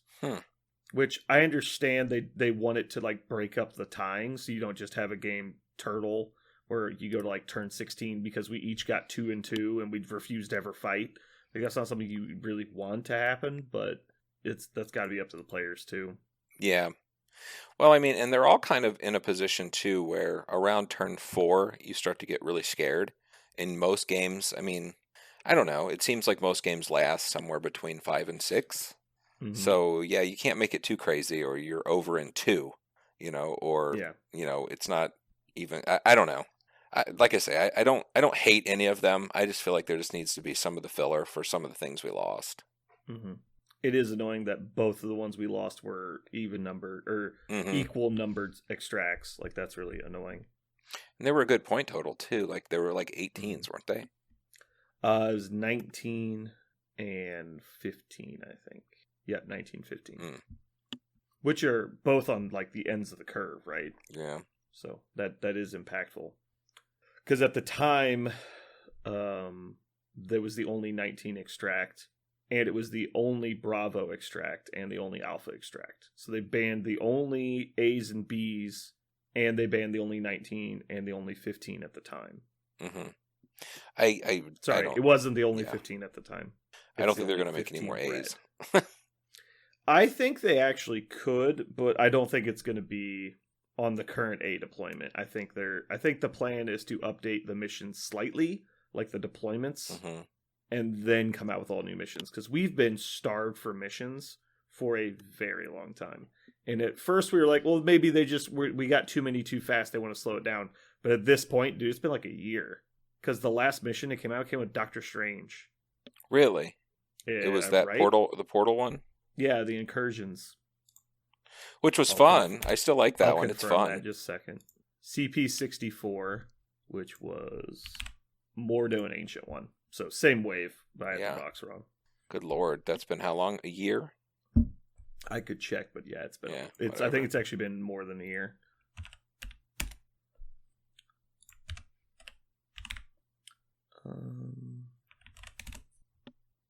Came out Q3 of 21, so it's over a year. Wow. Because we're in Q4 of 22. Yeah, it's been like 15 months since we've gotten a mission release. Considering the game came out in, what, 19? I guess that's when it was. I don't know. I blacked out, woke up 3 years later. I have no idea what's going on. Yeah.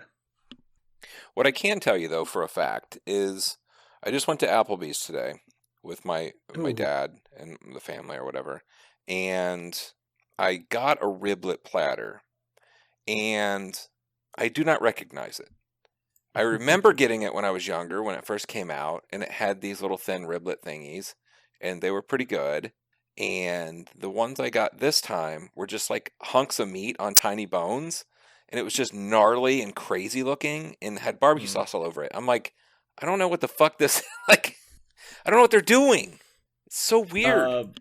More than likely, food costs went up and profits went down, and so they had to resort to, like cheaper quality food. So they're just like little pre-frozen dinner meals, basically.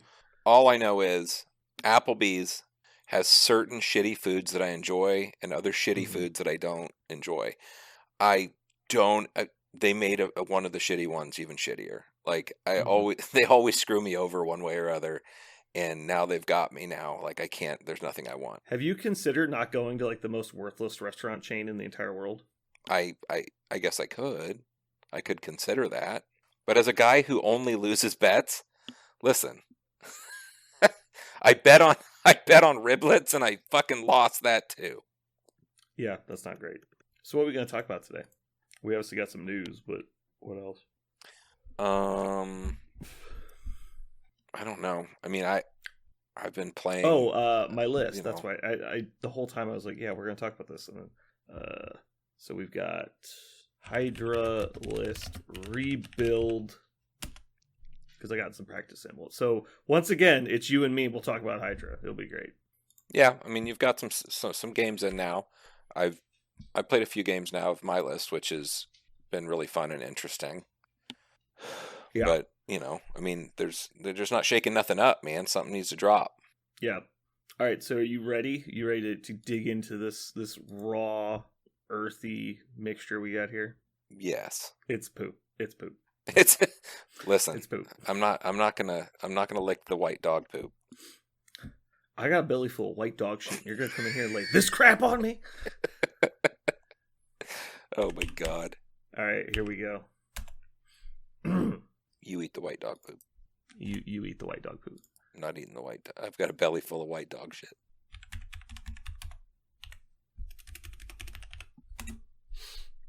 Oh boy. Yeah, you should play some Space Hulk sometime. It's fun. Yeah, I mean, I've got it. I'll load it up and check it out. I tend to I don't tend to. I always do. Whatever the monthly games that are free, I just download them and have them. It's just whatever it is. That's one of those. I'm not sure if I played that one or not. There's a few of them that I have played, and I don't like them. But yeah, it sounds like this one might be different and fun. I was impressed the level of like effort they put in, because it's not just like the typical because the thing I really hate about Games Workshop video games, and it's not like directly Games Workshop, right? Because they farm all this out. This is just the way that it's the standard money-making video game practice of, we'll release a game that's maybe, optimistically, 60% of what the game should have been, right? They basically get to the point where it's playable, and they write a quick storyline for it. They give you a little campaign, and then they just go, boop, release it. And then they do the next 30%, as DLC, and then they do the last like 10% as DLC, and then they do 11 different like skin bundles, right? That's just separate purchases. That's like, well, you want to play as Space Wolves? You got to spend $8 to play as Space Wolves. You want to play as Blood Angels? It's another $6. Like, geez. And then it's like, well, you buy the Master Bundle. It's only $150 for this $40 game. I'm like, what is wrong with people? Like, do they really buy this? Like, I cannot believe that this like works. And it's every game. Like Warhammer Total War is the same fucking thing. It is like. The games are fine. Like, they're not like bad games, but it's just like there's 3 DLCs and there's 100 different like army bundles where you could like, well, you want to play as Tomb Kings? It's gonna cost you $14. Like, come on, it was a $50 game. Do you really have to pay all this money to just play different armies? Like, come on, it's so dumb. So anyway, I generally the last one they ever got me on was Armada. I was like, I like turn-based naval combat stuff. This could be fun, and like I like the universe it's in. I bought it, and it's just like clearly half finished, and then like all the ships were super boring and the game mechanics were terrible. I was like, that's it, never again. I'm never buying these fucking games again. And so I'll only ever buy the ones that look really good, and I'll only buy them when they're on like Steam sale for like $5. Yeah. And so that was what this was. It was Steam sale, $6 game. And I was like, well, this looks pretty cool. And I just played Doom, and it looked really similar. And they compared it to Left 4 Dead. And that's literally what it is. It's just the natural conclusion of Left 4 Dead in an also very cool setting. It's like you play with the AI through the campaign, but you can like tell them like where to stand, what to do, what to attack. You have to choose all their equipment. So it's not like the fucking Three Stooges in Left 4 Dead when they're just like standing in your way and you can't see anything. And like you just fucking kill them because they're worthless. And you're like, wow, I got jumped on by a hunter and they're all just like standing around not doing anything. Like, come on, guys. I used to like the 40K, the Total War games. Where you would, I'd just be running around and I'm like, and Bloodthirster. Just murder everything. I got Warhammer Total War and I started playing with the vampire accounts and I was scrolling through the generals it's like, all right, this guy seems okay. This guy seems okay. This guy seems okay. Starts with unit of Blood Knights in every match. I'm like, click, that's mine. Like, so my first match, I have Blood Knights. Just like, what the fuck? Like, they're the most elite unit in the fucking game. It's like you shove them into the flank of your opponent's army and they just win automatically. Like, there's no way they could ever lose a fight. It was fucking crazy. And so I got into one match, and I've never played Total War in my life. Like, this is the first Total War game I'd ever played. And I was like, wow, this is really slow and ponderous. Whatever. And so I just run the Blood Knights directly at the center of their formation. And they just completely envelop them, right? This giant mosh pit with Blood Knights in the middle. And they start killing them off. And eventually they get me down from 12 Blood Knights to 1. But they've killed half of the opposing army already. Oh my God. And then the last guy never dies. And then like my Necromancer starts re-summoning the Blood Knights. And they just start winning again. It's like, oh my God. It took 3 hours, but they won the fight. It was so funny. Good Lord.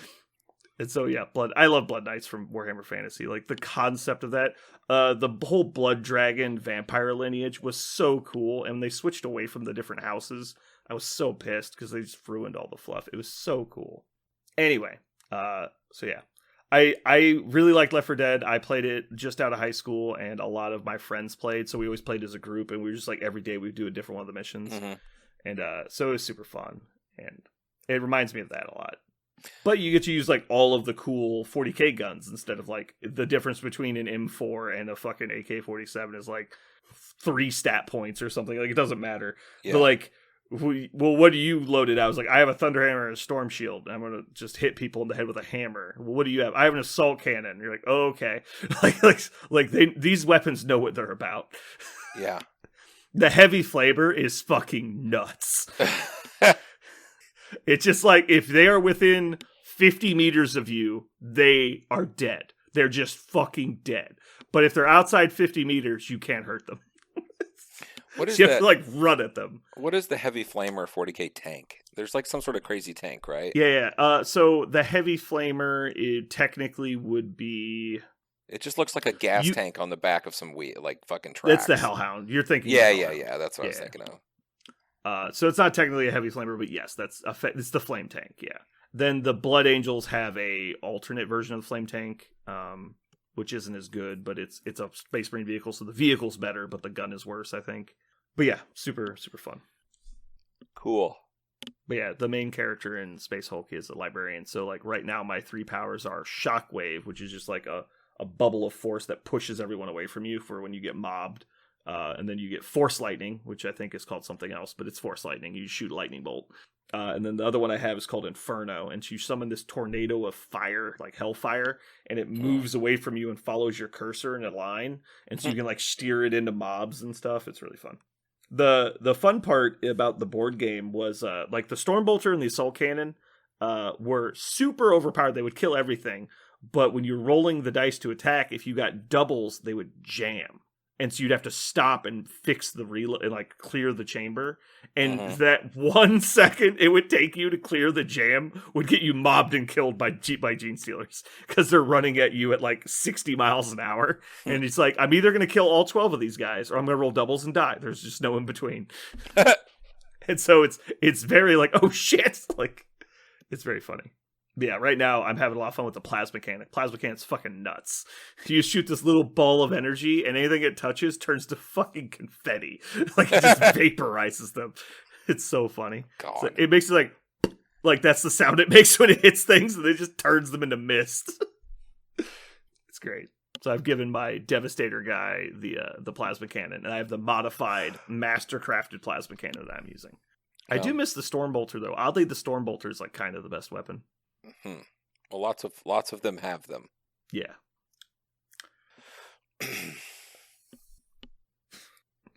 I got one for you. Okay. You ready? Trying to figure out how to say this. All right. So did you know that Dwayne Johnson's personal assistant lost his crafting supplies? No, they I lost did not know. The Rock's paper scissors. Jesus. I knew The Rock was in there somewhere. I just couldn't put together that it was dumb as shit. So you don't want to lose rock, paper, scissors. No, you don't. Mercy. You win. I give up. I give up. I lose. Cool. All right. Well, I guess we'll go ahead and get out of here unless you want to chat about anything else. Nope. Gotta work. Nice, quiet one. Yeah. Yeah, I hear early. Yeah. What time are you going to be up tomorrow? About 6.5 hours. From now? Yeah. No, not when you got to get up. When are you going to be at the store? Oh. I'm like, no, probably be up around 8, maybe a little before. Oh, wow, you're going to have a late one. Yeah. Yep. So it might be just drop in for a bit. I don't know. Cool. Like I say, I've got all that crap. I'll be up for games, so. Okay. Sounds good. All right. Later, man. Later. Oh, don't forget, midnight stuff's out. You buy Blob and Pyro. True enough. All right. Later. Oh, wait.